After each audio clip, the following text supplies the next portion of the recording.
what's up, Madam Bertud? Here's presenting your mangyum. Dito nga portion. It's so ano gid siya. As you can see, it's so masuka. Andiri nga portion. Andiri nang padulhog. Hawan, medyo hawan di siya gawa. Yan.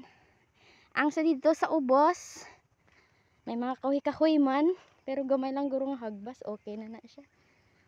Ti ano, brahon ko, ako na lang manghawan, charot. Ang perong diribing, medyo guro hawanan na kay medyo, pero sa mga puno-puno, yan daw may ano man importante, malang guro ang sa puno yan. Not all.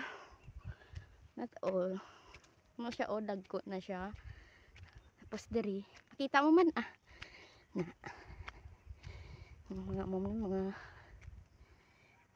isa.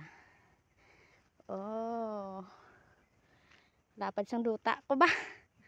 Pero diri hindi nagawa, hindi po ma-identify sa layo ng manggo. Syempre, ang kahoy iban yung gagmay. Itupong sa pareho sila natupong siya. Diba? Okay na. So hapo. Madulog. Pero ang sandiri dampi. Ang sa dito. Dito na. Hawa na da siya dampi bing. Kay dira ko na gapon.